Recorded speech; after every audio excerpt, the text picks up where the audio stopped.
ini memanggilmu kawan. Belajar bergerak berbagi untuk negeri, guru penggerak majukan pendidikan. Guru penggerak menghamba para murid, kreatif rancang pembelajaran. Hargai potensi, tingkatkan prestasi, lahirkan profil pelajar Pancasila. Belajar bergerak berbagi untuk negeri, kita menjalin kolaborasi. Belajar bergerak berbagi untuk negeri. Assalamualaikum warahmatullahi wabarakatuh, Ibu. Izin di sini Bu Seni Metasari selaku guru penggerak angkatan 10 perwakilan dari SMA Negeri 11 Oku. Pada kesempatan kali ini saya izin mewawancarai Ibu terkait pemimpinan pembelajaran. Adapun tujuan kegiatan ini kita mengadakan wawancara dengan pimpinan atau kepala sekolah tentang praktik pengambilan keputusan sebagai pemimpin pembelajaran di sekolah. Oke Bu, izin ya Bu ya menyita waktunya kurang lebih 15 menit ke depannya Bu. Ada beberapa pertanyaan yang akan saya sampaikan. Yang pertama Bu, bagaimana Ibu dapat mengidentifikasi kasus-kasus yang merupakan dilema etika ataupun rujukan moral seperti itu Bu? Kira-kira di sekolah ini bagaimana? Rujukan moral ya. Baik, terima kasih Bu Seni atas kesempatan. Jadi dalam hal ini memang anak-anak kita ini banyak sekali kasus-kasus, terutama ya namanya anak-anak di sini nih banyak anak yang broken home ya, anak yang broken home, sehingga kadang-kadang minat pelajar mereka ini agak boleh dikatakan kurang bersemangat.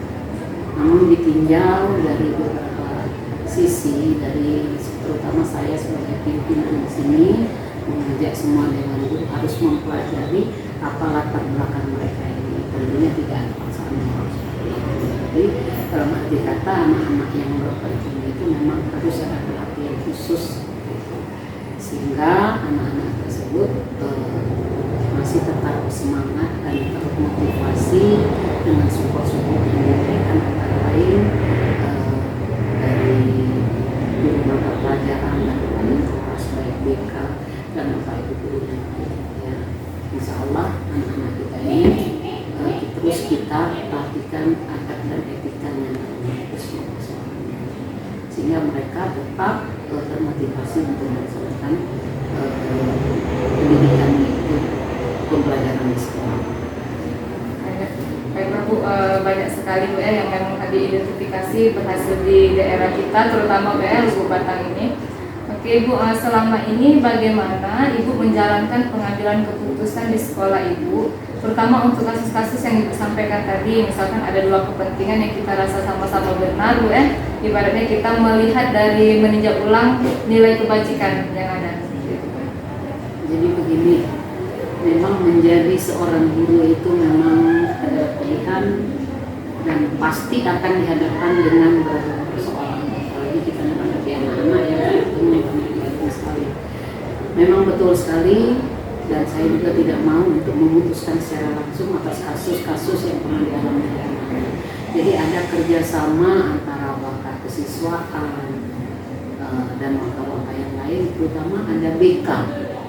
Jadi saya mengharapkan ada bimbingan khusus dan peran BK di sini itu sangat berperan.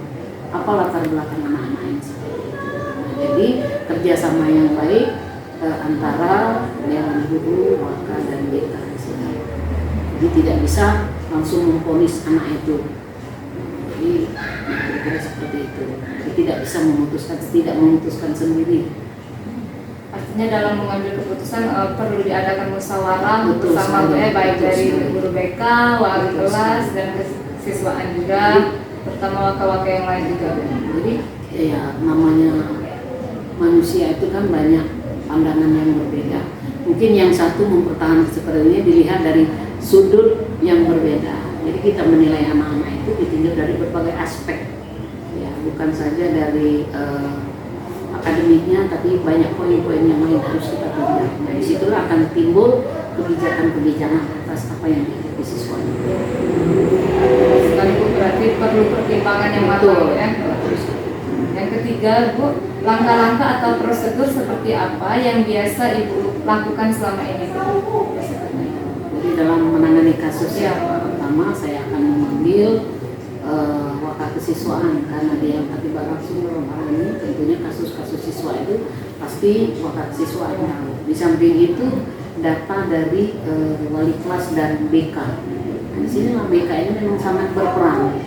Ya, jadi kasus-kasus yang dialami oleh siswa itu kita lihat dari data yang ada di wakil dan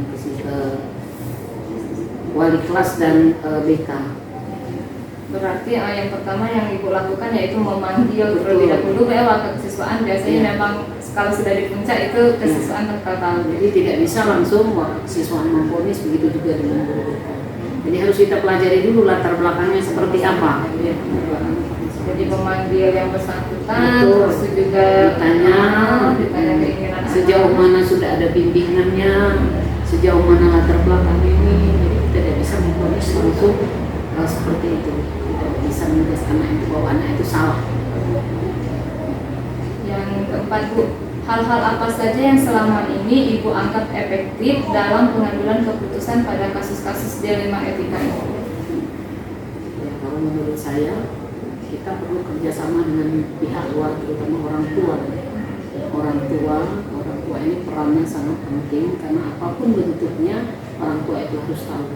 Jadi orang tua itu kita panggil dan kita sampaikan apa persoalan anak tersebut. Kadang-kadang anak kita ini terlibat juga yang namanya kenakalan remaja. Bila perlu kita memanggil kerjasama dengan komite dan aparat yang kira-kira memang tahu latar belakang anak tersebut. Berarti yang Peran orang tua ya. peran orang tua yang lebih dominan, yang harus dipanggil. Kemudian juga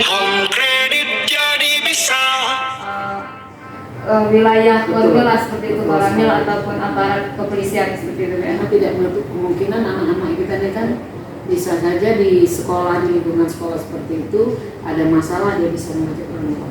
Jadi harus ada kerjasama orang tua, guru, dan perangkat satuan pendidikan yang ada di sini dengan pihak luar. Itu harus ada kerjasama yang seperti itu. Antisipasi ya. Betul, antisipasi terutama dari pihak kepolisian, polsek. Nah, memang selama ini memang harus selalu kita lakukan seperti itu. Jadi tetap ada koordinasi antara kita dengan aparat yang ada di wilayah ini. Terutama misalkan Ibu lagi mengundang di upacara Betul. pembina ya. Jadi selalu ada, kita memang sudah kita jadwalkan setiap satuan polsek ada untuk pembina upacara, dari kecamatan juga ada. Jadi disitulah dari Koramil juga. Jadi disitulah banyak mungkin wejangan-wejangan yang disampaikan oleh mereka atau kepada anak-anak kita ini. Jadi adanya kerjasama terutama peran orang tua dan guru sangat penting. Baik Bu, selanjutnya Bu, yang kelima, hal-hal apa saja yang selama ini merupakan tantangan dalam pengambilan keputusan pada kasus-kasus dilema etika yang menjadi tantangan Bu? Kadang-kadang tantangan berat bagi kita guru ini, tenaga pendidik ini kadang-kadang suka bersentuhan dengan orang tua. Nah, kadang-kadang orang tua ini anaknya salah tapi tetap dilindungi, tetap dibenarkan. Nah, padahal nyata itu anaknya salah. Nah, oleh sebab itulah jadi adanya kerjasama yang baik. Jadi walaupun orang tuanya tidak menerima, tetap kita ada celah bagaimana caranya supaya anak ini juga tidak kita salahkan dan orang tua yang mengerti. Jadi kita harus pandai memilah dan mengambil celah supaya orang tuanya paham dengan apa yang kita hadapi. Benar sekali Bu, tantangan terbesar itu orang tua. Betul. Memang kebiasaan orang tua masih melindungi anak dan itu sulit dicari solusi ya. Apalagi padahal anaknya sudah salah tapi tidak mau disalahkan, bahkan dia menentang, padahal menentang keputusan. Banyak contoh, kita juga tidak bisa mengambil keputusan langsung kita keluarkan, tentunya ada solusi lain. Yang keenam Bu, apakah Ibu memiliki sebuah tata kelola atau jadwal tertentu dalam sebuah penyelesaian kasus dilema etika? Di sini apakah Ibu langsung menyelesaikan di tempat atau memiliki sebuah jadwal untuk menyelesaikannya, baik bentuk atau prosedur seperti apa yang Ibu jalankan? Ya, kita lihat situasi kondisi ya. Untuk terjadwal khusus itu saya rasa mungkin tidak, tapi bisa juga kita langsung selesaikan saat itu. Contohnya begini, kalau kasus anak itu berulang-ulang, sudah kita panggil, sudah kita bina, nah tentunya kita mengambil kesepakatan dengan orang tua. Kapan orang tua bisa hadir, baru kita hadapkan seperti itu. Nah jadi tentunya peran kesiswaan, peran BK, peran wali kelas itu sama-sama kita duduk bersama untuk menyelesaikan kasus tersebut. Jadi tidak ada jadwal tanggal itu, jadi situasional. Artinya menyesuaikan keadaan dan tingkat kesalahan lah, gitu ya, tingkat prioritas dari kasus yang bersangkutan. Karena kalau kita jadwalkan, karena khususnya di wilayah ini, wilayah kecamatan dan kabupaten ini, orang tua siswa ini kadang-kadang orang tua petani. Jadi kita tidak bisa menjadwalkan harus sesuai dengan kita. Kita menjadwalkan jam 7, jam 9 hari ini, ternyata dia tidak bisa hadir, terpaksa dia besok. Jadi memang membangun kerjasama yang baik itulah harus saling memahami sehingga terjadilah kerjasama yang baik. Berarti menyesuaikan dengan keadaan di daerah kita, Bu. Ketujuh, Ibu, adakah seseorang atau faktor-faktor apa yang selama ini mempermudah atau membantu Ibu dalam pengambilan keputusan terkait kasus-kasus dilema etika, Ibu?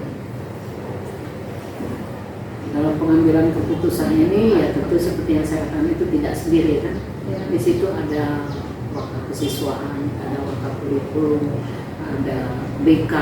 Nah di situ tentunya mereka sangat berperan sekali. Ditambah dengan dukungan dari Bapak Ibu guru. Jadi semua berperan di sini.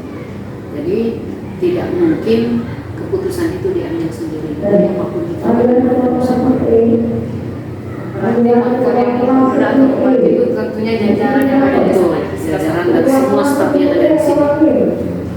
Karena itu ya satu komponen kan saling berkaitan. Terutama dari wakil siswaan, dari kesiswaan. Terakhir, Bu, Ibu. Nah, di puncaknya, Bu, dari semua hal yang telah Ibu sampaikan, pembelajaran apa yang dapat Ibu petik dari pengalaman Ibu mengambil keputusan di dilema etika ini?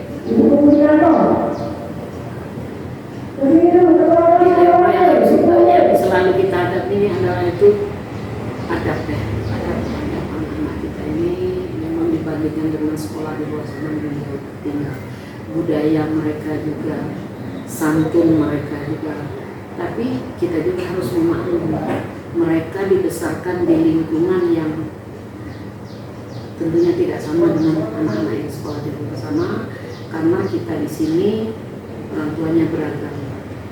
Pada umumnya orang tua di sini adalah dari level menengah. Jadi wajar saja kalau anak-anak kita ini etikanya kurang. Oleh sebab itulah peran kita semua perangkat satuan pendidikan sini, saya berharap betul kita tidak bisa memvonis anak itu salah. Jadi tetap harus ada kerjasama antara semua jajaran dan satuan pendidikan yang ada di sini, sehingga anak-anak ini kita biasakan memang seperti slogan kita ciptakan sapa, sama, senyum setiap mereka. Jadi pokoknya adanya kerjasama yang baik lah antara kita semua yang ada di sini, bukan saya sebagai pimpinan, juga semua yang perangkat yang ada di sini dengan anak-anak.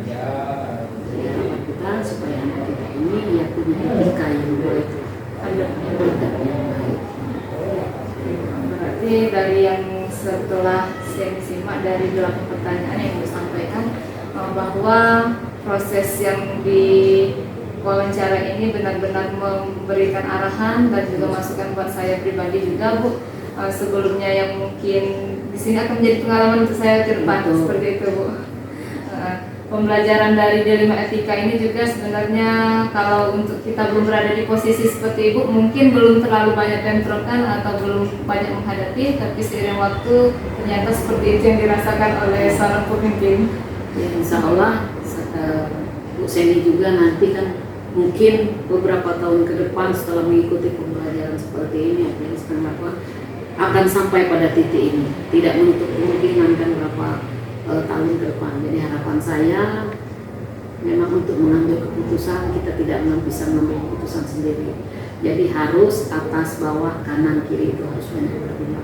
Disitulah akan timbul kebijakan. Memang Kadang-kadang kita pastinya tidak sepaham dengan orang-orang di sekitar kita, tapi kita tidak bisa memutuskan itu salah. Jadi kerjasama yang baik, membangun kerjasama yang baik itu harus kita tetap tanamkan. Jadi saya berharap Bu Seni ke depan bisa sama seperti kawan-kawan yang di luar sana, insya Allah. Baik Ibu, demikianlah wawancara pada hari ini. Lebih dan kurang saya minta maaf jika ada kata-kata yang kurang berkenan bagi Ibu, dan terutama saya ucapkan terima kasih sebesar-besarnya Bu, dapat menjadi pengalaman dan pembelajaran buat saya pribadi. Terima kasih. Terima kasih. Semoga sukses. Amin. Assalamualaikum warahmatullahi wabarakatuh. Waalaikumsalam warahmatullahi wabarakatuh. Demi bakti pada Ibu Pertiwi.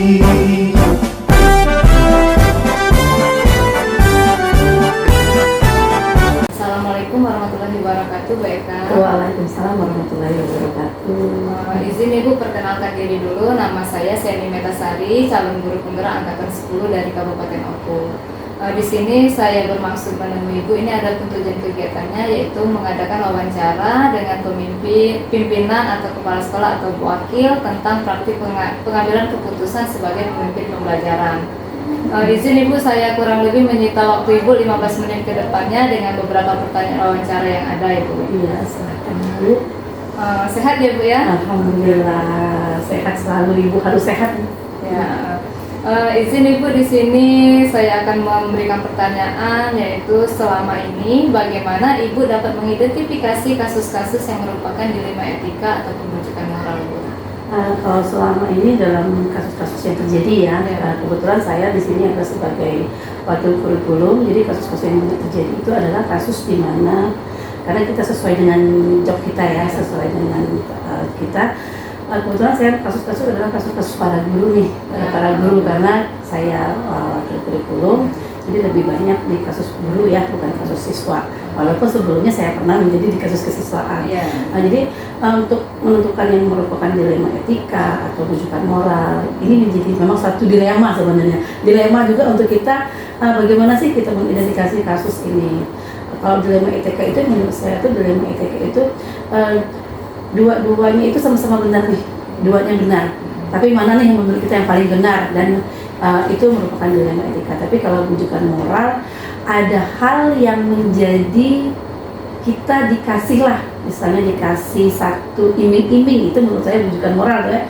Ada iming-imingnya, misalnya gini nih Bu, seperti mungkin kasus dalam mungkin sekarang ya lagi mungkin ada iming-iming nih, mungkin itu rujukan moral yang kita sudah tahu itu salah, tetapi masih kita benarkan, mungkin itu menurut saya rujukan moral, itu seperti itu. Jadi mengidentifikasi itu kita lihat dulu kasus ini apa, kasus ini apa. Jadi lebih telitilah dalam menentukan kasus itu mana yang dilema etika, mana yang rujukan moral, seperti itu. Berarti luar biasa ya, identifikasinya harus berdasarkan kasus yang ada, terus juga nanti dilihat kejadian yang sebenarnya bagaimana. Yang kedua Ibu, selama ini bagaimana Ibu menjalankan pengambilan keputusan di sekolah Ibu, terutama untuk kasus-kasus di mana ada dua kepentingan yang tadi sama-sama benar atau sama-sama mengandung nilai kebajikan? Ini kalau ditanya nilai kebajikan ini agak ini Bu ya, agak mendalam nih. Karena kalau memang kasus guru nih ya, kasus guru kita apalagi para pendidik ya, banyak kasus yang harus kita telaah secara benar, ditelaah secara mendalam. Walaupun sekecil apapun kasus itu kita harus telaah lebih dahulu. Kenapa alasannya kasus itu bisa kita ambil keputusannya A atau keputusannya B. Di sini Ibu menanyakan bagaimana nih saya menjalankan pengambilan keputusan. Jadi dalam mengambil keputusan itu saya tidak gegabah nih, tidak gegabah. Pertama saya harus musyawarah dulu. Sebelum musyawarah kebetulan saya wakil ya, dan kebetulan kami di SMK ini mungkin Ibu juga sudah tahu, setiap SMK kan ada yang namanya kaprodi, ada jurusan masing-masing. Kami lihat dulu, kalau memang dia permasalahannya di guru prodi, kita harus dengan musyawarah dengan kaprodi ini dulu. Apa permasalahan itu, apa penyebabnya, bagaimana kejadian itu bisa terjadi, jadi seperti itu. Tapi jika menyangkut guru umum, nah itu kami bisa dengan teman-teman teman-teman guru umum, terutama dengan guru-guru senior ya, kita guru-guru senior dulu. Nah, kalau memang itu bisa, kita musyawarahkan di sana. Tetapi jika walaupun di kedua kasus ini kita sudah tidak bisa lagi dengan Pak Prodi tidak bisa lagi, dengan guru-guru sudah tidak bisa lagi, baru kita ke kepala sekolah. Bagaimana penanganannya? Jadi kita tidak serta-merta langsung ke kepala sekolah dulu. Kita telah dulu kalau memang seandainya itu kita bisa selesaikan di antara kita dulu, baru kita ke kepala sekolah seperti itu. Jadi mungkin saya menjalankan permasalahan sekolah. Artinya butuh musyawarah yang benar-benar terjalin kolaborasi Bu ya, bersama rekan sejawat ataupun tugas masing-masing lah, karena di sini ada kaprodi. Baik Ibu, yang ketiga, langkah-langkah atau prosedur seperti apa yang biasa Ibu lakukan selama ini? Jadi langkah prosedur mungkin sama Bu ya, pertama saya memang mengidentifikasi dulu nih. Identifikasi dulu masalah tadi, apakah dia termasuk dilema ITK atau rujukan moral. Setelah itu baru kita kemudian menentukan nih bagaimana sih menanganinya. Oke, kita identifikasi cara menanganinya bagaimana. Pertama baru kita memang kalau seandainya itu kasus di internal guru-guru produktif, berarti kita menanganinya di kejuruan masing-masing. Tapi kalau dia di guru umum, kita juga berdiskusi atau bermusyawarah dengan guru-guru umum seperti itu. Tapi seandainya kita sudah mentok nih, udah berusaha, udah kita panggil, udah bagaimana, tapi belum juga, baru kita ke kepala sekolah. Mungkin kepala sekolah nanti memang seandainya tidak bisa lagi, mungkin beliau pengawas baru mungkin kita lanjut ke memang yang berkepentingan di bagian itu. Seperti itu Ibu, jadi prosedurnya. Jadi prosedurnya kita menyelesaikan dari bawah dulu ya, selagi masih bisa diatasi, dicari solusi bersama. Kemudian urutannya berarti setelah selesai dari antara kaprodi atau rekan guru senior dan lain sebagainya, baru kita kembali ke kepala sekolah, kemudian kepada yang memang berkepentingan di situ. Oke. Nah, yang keempat Ibu, hal-hal apa saja yang selama ini Ibu anggap efektif dalam pengambilan keputusan pada kasus-kasus dilema etika itu? Jadi kalau kasus yang dilema etika ini, kalau dilema etika kan memang sama-sama benar ya, kita di pihak A ini benar, di pihak B ini benar. Itu yang efektif itu adalah memang komunikasi Ibu. Jadi komunikasi, kita saling keterbukaan, dan kita tidak boleh mengejudge orang nih harus A itu kita belum boleh mengejudge orang. Jadi kita harus meningkatkan komunikasi itu lah. Jadi intinya semuanya harus komunikasi, baik dengan rekannya, baik dengan teman-temannya, seperti itu. Artinya langkah yang efektif itu berkomunikasi dengan saling terbuka. Iya. Oke. Yang kelima Ibu, hal-hal apa saja yang selama ini merupakan tantangan dalam pengambilan keputusan pada kasus-kasus dilema etika? Tantangan ya, dalam kasus dilema etika. Tantangan ini sebenarnya banyak Bu ya. Baik dulu saya sebagai kesiswaan, baik sekarang dengan kurikulum. Jadi sama tantangan itu yang pertama itu kebanyakan kadang-kadang tidak saling keterbukaan. Jadi tantangan ini teman kita ini merasa nggak enak, dia tidak terbuka, terus dia merasa kita tidak menjaga rahasia dia. Jadi kadang-kadang seperti itu ada ya. Jadi mereka tidak adanya kesadaran nih bahwa kita pertama tuh kita memang harus jujur ya. Sebelum itu kita harus jujur bagaimana kita menggali kejujuran dari yang pada permasalahan tersebut. Jadi tidak ada sama sekali ya. Jangan sampai terjadi ini, itu harus benar-benar kita menjaga, dan kita juga sebagai tempat mereka, kita juga harus bisa menjaga rahasia rekan-rekan kita. Terus yang kedua itu dari mungkin karena saya lebih banyak ke kasus orang ini ya, ke kasus pendidik ya. Mungkin pendidik udah punya prinsip masing-masing. Nah, bagaimana kita membuat prinsip teman-teman kita itu biar kita satu prinsip nih. Satu tujuan, jadi kita satu tujuan. Kalau dalam menyelesaikan masalah itu bagaimana? Jadi kalau menyelesaikan masalah para pendidik itu agak lebih ini Bu ya, dibandingkan dengan siswa. Kalau dengan siswa kita bisa nih memberikan pendidikan kepada orang tuanya, kepada siswanya. Tapi kalau kita sama pendidik, mungkin kita karena sama-sama pendidik kan kita sama-sama nih. Jadi bagaimanalah kita melanjut nih komunikasi dengan rekan tadi, jadi kita tidak saling merasa kita memejatkan rekan. Jadi seperti itu Bu ya. Jadi yang menjadi tantangan nih seperti itu menurut saya. Jadi pertama itu kesadaran teman-teman itu untuk lebih terbuka, terus lebih jujur, karena kadang-kadang Bu, kenapa Bu ya, satu A bisa menjadi B, kadang-kadang bisa menjadi Z seperti itu. Itu ya. Berarti benar-benar luar biasa ya kalau di sini tantangannya berarti yang namanya rekan sejawat pasti menjaga, karena rekan ada yang pengen egois itu pasti oke.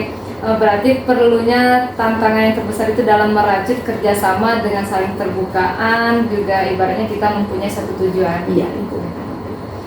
Yang keenam, Bu, apakah Ibu memiliki sebuah tata kelola atau jadwal tertentu dalam sebuah penyelesaian kasus dilema etika? Apakah Ibu langsung menyelesaikannya di tempat atau memiliki sebuah jadwal untuk menyelesaikannya, baik bentuk atau prosedur seperti apa yang dijalankan?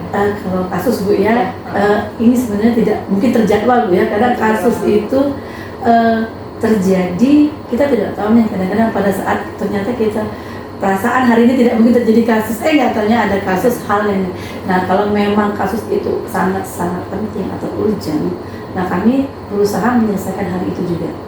Jadi hari itu juga kita harus selesaikan. Bagaimana penyelesaian itu kita koordinasi dengan pihak-pihak yang terlibat. Setiap ada kasus itu kita selalu koordinasi. Jadi kita jangan sampai membawa, jika kasus itu di sekolah, jangan sampai kasus itu terbawa untuk berlarut-larut. Jadi kalau memang bisa langsung diselesaikan hari itu juga, dan penyelesaiannya itu memang tidak akan kembali lagi, ngulang lagi gitu Bu. Jadi kalau tidak terulang kembali, jadi akan kita tuh sudah legowo nih, kasus kita tuh udah selesai. Jadi sampai kekeluargaan kita harus memang berjalan seperti itu. Luar biasa Bu Eka ya. Artinya melihat dari kasus, jika memang perlu diselesaikan saat itu on time, berarti langsung diselesaikan. Terkait prosedur juga berarti perlunya koordinasi dari seluruh jajaran Bu ya. Oke Bu, yang ketujuh, adakah seseorang atau faktor-faktor apa yang selama ini mempermudah atau membantu Ibu dalam pengambilan keputusan terkait kasus-kasus dilema etika? Yang membantu dalam mengambil keputusan yang membantu ini pertama Bu, kebetulan kita ada ketua prodi ya. Ketua prodi kita sebelumnya kita sudah menjalin keterbukaan dengan ketua prodi, semuanya sudah kita jalin, dan rekan-rekan wakil dari kepala sekolah juga kita sudah jalin. Jadi menangani kasus itu kadang-kadang bukan saya sendiri saja, dari guru-guru senior. Jadi itu merupakan masukan-masukan kami yang sangat membantu Bu ya, karena guru senior itu kita tidak bisa melupakan guru senior Bu, karena bagaimanapun mereka punya pengalaman yang lebih ya. Nah, jadi dengan adanya seperti itu, jadi rekan-rekan yang senior, rekan yang sama-sama wakil, terus rekan karena di sini ada Pak Prodi, itu sangat membantu sekali Bu kalau menyelesaikan kasus-kasus yang ada di sekolah. Gitu. Selain kepala sekolah pasti membantu Bu ya, kepala sekolah pasti membantu tuh, karena terakhirnya pasti kepala sekolah gitu. Iya. Berarti intinya tadi kembali lagi ke kerjasama dengan bergotong royong antara sesama rekan guru, rekan wakil, ketua prodi dan guru-guru senior. Tentang guru senior memiliki banyak pengalaman. Iya, itu nggak bisa dipungkiri itu. Oke, yang terakhir Ibu, satu lagi, dari semua hal yang telah Ibu sampaikan, pembelajaran apa yang dapat Ibu petik dari pengalaman Ibu dalam mengambil keputusan dilema etika? Pembelajaran saya ambil ya dalam dilema etika selama saya menjadi kurikulum. Jadi pembelajaran pertama tadi Bu ya, kita harus saling terbuka. Jadi ini walaupun kadang keterbukaan itu sakit Bu ya, walaupun kadang keterbukaan itu sakit, pasti jujur itu sakit, itu jujur itu pahit, saling terbuka. Terus kita bisa menerima kritikan Bu. Menerima kritikan itu kadang-kadang dari misalnya dilema etika tadi A dan B, A menerima, B tidak. Pasti ada kritikan itu, jadi kita harus bisa siap menerima kritikan, tapi kritikan itu untuk membangun kita Ibu ya. Dari situ itu jadi pembelajaran yang saya petik. Terus yang ketiga itu banyak sekali pembelajaran selama saya di dalam kurikulum. Kita dengan guru senior itu kita harus menjalin kekeluargaan.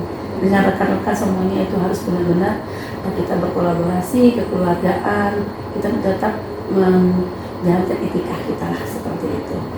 Terus yang keempat, yang terakhir nih, yang terakhir nih, kita selalu terbuka dengan kepala sekolah.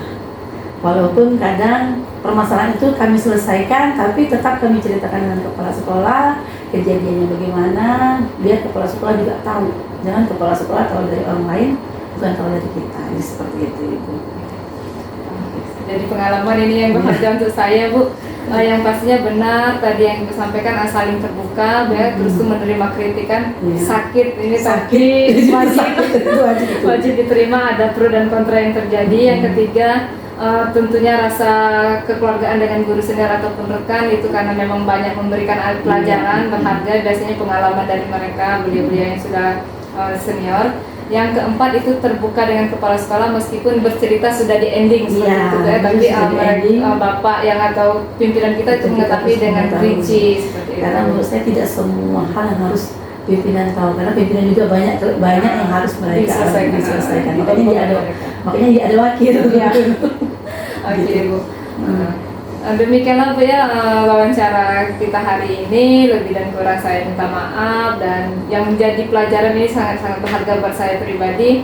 Semoga ini menjadi salah satu jalan untuk saya ke depannya menjadi orang-orang sukses seperti itu. Saya juga saya juga masih banyak belajar Bu ya, masih banyak belajar untuk ke depannya. Pengalaman berharga dari guru senior ini Bu. Iya.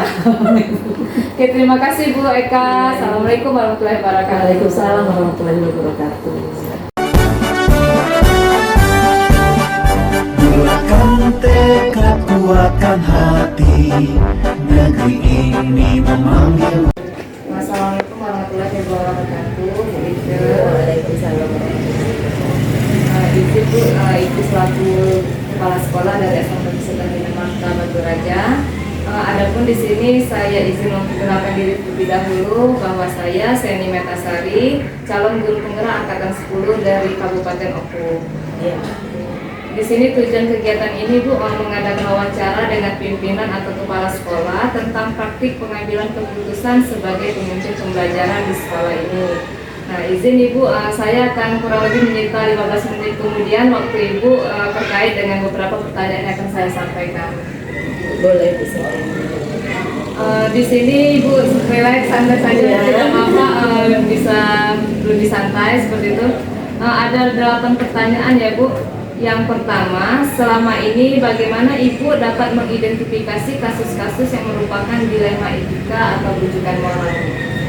Baiklah Bu Seni, kalau kita bicara tentang etika, moral anak-anak kan tidak ada yang namanya penyelesaian masalah, tapi di sini bagaimana cara kita mencikapi anak-anak di sini tentang etika dan moral, sehingga apalagi di SMK Kesehatan kita sangat mengutamakan etika, attitude, tingkah laku anak-anak seperti adanya intak, adanya sholat duha, sehingga ya untuk untuk permasalahan yang seperti itu sangat mudah sekali kita selesaikan di sini, karena etika anak itu sangat kita jaga sekali di sini. Berarti dari yang pertama ini untuk identifikasi kasus Ibu sangat meyakinkan bahwa untuk menyikapi etika atau attitude anak ya. Iya benar. Oke. Nah, yang kedua Ibu, selama ini bagaimana Ibu menjalankan dalam pengambilan keputusan di sekolah Ibu, terutama untuk kasus-kasus di mana ada dua kepentingan yang sama-sama benar atau sama-sama mengandung nilai kebajikan? Kalau kita bicara seperti itu Bu, di sini kan bukan hanya saya yang bekerja, tapi di sini ada wakil saya, ada bagian kesiswaan, ada wakil bagian kurikulum. Jadi kita bekerja sama untuk hal-hal yang seperti itu, sehingga nanti permasalahan seperti 2 poin yang Ibu katakan tadi bisa terselesai dengan baik. Berarti adanya kerjasama ya Bu ya? Iya benar. Antara seluruh jajaran Ibu ya? Benar sekali. Oke Bu, yang ketiga, langkah-langkah atau prosedur seperti apa yang biasa Ibu lakukan selama ini? Kalau kita bicara tentang langkah-langkah prosedur yang harus kita jalankan untuk menyelesaikan masalah-masalah yang seperti Ibu Seni katakan tadi, ya cukup sangat gampang sekali. Yang pertama tadi saya sudah bilang bahwasan di sini kita bukan hanya kerja sendiri, tapi kita kerja sama-sama dengan tim. Dalam arti tim di situ ada wakil saya, wakil bagian kesiswaan yang mengurus tentang semua permasalahan anak-anak. Dan nanti anak-anak itu juga kita akan rangkul sama-sama, bukan mempermalukan anak, karena kan seperti kurikulum merdeka, anak itu harus merdeka, bukan kita kekang, bukan kita takutkan, bukan kita pukul, bukan kita permalukan, tapi kita rangkul bagaimana sehingga anak itu merasa nyaman dan permasalahan-permasalahan yang seperti Ibu katakan tadi bisa selesai dengan baik. Jadi langkah yang bisa saya ambil intinya Bu ya, berarti kerjasama, terus juga kita mengutamakan tentang kurikulum merdeka agar anak tetap merdeka meskipun dengan kesalahan yang mereka buat, tapi tetap dalam artian mereka tetap kita bina, kita ajak bersama-sama Itu juga mengaitkan orang tua atau tidak? Kalau kita melihat kasus Bu Seni, jadi kasus itu apakah memang sudah besar ataukah dia nanti kasusnya sudah merana ke hukum atau tidak. Nah, kalaupun memang kasus itu sangat besar, berarti kita akan memanggil orang tuanya, sehingga pendidikan itu bukan hanya di sekolah, tapi pendidikan juga di rumah dan pengawasan orang tua terhadap apa kasus yang dihadapi anak, sehingga anak-anak yang mendapat kasus yang mungkin itu berlebihan bisa diawasi oleh orang tuanya juga di rumah dan tidak akan terjadi lagi nanti suatu saat anak itu akan berubah total dan menjadi baik dan bagus. Masya Allah, luar biasa Bu. Artinya memang butuh kerjasama yang banyak dari jajaran ibu, orang tua juga. Terus harapan kita ya memang anak-anak bisa dikasih pengertian dan bisa berubah atau berbenah diri. Selanjutnya Ibu, yang keempat, hal-hal apa saja yang selama ini Ibu anggap efektif dalam pengambilan keputusan pada kasus-kasus dilema etika itu? Kalau kita bicara tentang efektif dan tidak efektif, semuanya akan efektif kalau yang tadi saya katakan dengan kerjasama, bukan kita bekerja sendiri. Karena kalau kita bekerja sendiri ya efeknya akan kita sendiri yang tahu dan orang lain tidak akan tahu iya kalau kasus itu akan menjadi selesai atau bagus. Tapi kalau sebaliknya, makanya ini Bu Seni, kalau saya langkah-langkah di sini ya paling itu saya memanggil wakil saya nanti, bagaimana setelah itu nanti para wakil itu akan membuat surat untuk ke orang tua dan anaknya juga kita bina, kita bimbing bareng-bareng. Karena satu hal yang harus kita tahu, dunia pendidikan itu berbeda dengan dunia bisnis, dunia lain. Dunia pendidikan itu kita mendidik anak yang mungkinnya kemarin tidak bisa membaca, bisa menjadi membaca, yang mungkinnya kemarin anak itu ya ugal-ugalan, tidak tertib, tidak ada disiplinnya, tidak tahu etika. Nah, disinilah tempat mereka untuk belajar. Makanya saya selalu bilang, kalau kita bicara tentang langkah-langkah, ya begitu banyak langkah kita untuk membuat anak ini cerdas, dan suatu saat kita sudah tua, mereka yang akan meneruskan dunia pendidikan. Benar. Ibu, begitu luar biasa yang Ibu sampaikan. Artinya untuk menjadi efektif itu dalam artian kita harus bekerja sama dan sekuat kemampuan kita sebagai guru itu untuk demi kebaikan anak, melihat masa depan anak. Benar, gitu benar. Yang kelima Ibu, hal-hal apa saja yang selama ini merupakan tantangan dalam pengambilan keputusan pada kasus-kasus dilema etika, tantangan yang ada itu? Kalau kita bicara tentang tantangan, itu pasti setiap masalah, apalagi ini kita bicara tentang masalah etika anak, attitude, tingkah laku mereka di dalam lingkungan sekolah atau di luar lingkungan sekolah, pasti tantangan itu sangat banyak sekali. Tapi kita yakin, saya bicara tadi tentang dunia pendidikan, dan kita punya Allah Subhanahu wa Ta'ala yang selalu membantu kita dalam setiap dilema yang kita hadapi, Bu Seni. Jadi kalau masalah dilema itu ya pasti, tapi ada jalan keluar di setiap permasalahan. Yang penting kita niatkan bismillah untuk mendidik anak dan kerjasama tadi, sehingga tantangan dan hal-hal yang Bu Seni katakan tadi bisa terlewati dengan baik. Dan insya Allah 12 tahun kita bekerja di SMK Kesehatan, dan sampai titik ini ya anak-anak itu bisa tamat dan bisa bekerja, bisa kuliah, bahkan bisa menjadi pengusaha yang sangat sukses walaupun tidak kuliah. Kayak contohnya satu siswa kita itu ada beauty Ika, itu sudah sangat besar sekali di Batu Raja, padahal dia tidak kuliah, dia hanya bisa mendapat pendidikan SMK Kesehatan yang hanya sebatas SMK, tapi dia bisa membumi dan bisa sukses. Nah, itu salah satu kepuasan kita. Kalau Bu Seni tadi bicara tentang bagaimana ya kita alur saja seperti air yang mengalir, dan insya Allah Allah juga akan membantu kita di sana. Masya Allah Bu. Artinya tantangan yang pasti ditemui, tetapi bagaimana cara kita menyikapi. Dan luar biasa BR, berarti lulusan dari SMK ini benar-benar sudah bermanfaat untuk ini daerah sekitar kita seperti itu. Yang keenam Ibu, apakah Ibu memiliki sebuah tata kelola atau jadwal tertentu dalam sebuah penyelesaian kasus dilema etika? Apakah Ibu langsung menyelesaikannya di tempat atau memiliki sebuah jadwal untuk menyelesaikannya? Bentuk dan prosedur seperti apa yang Ibu jalankan?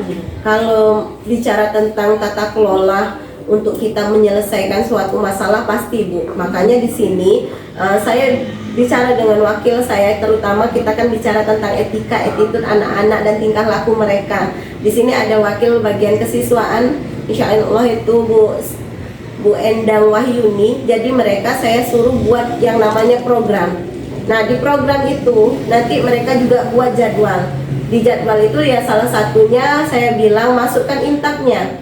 Karena di dalam intak kalau kita sudah mengaitkan dengan agama, insya Allah etika, attitude anak-anak itu akan sendirinya akan berubah. Dan kalau dalam arti jadwal ada. Kita juga ada guru BK, selain kesiswaan, kita ada wali kelas. Nah jadi nanti tata caranya Bu Seni, itu nanti bukan langsung ke wakil kesiswaan, bukan.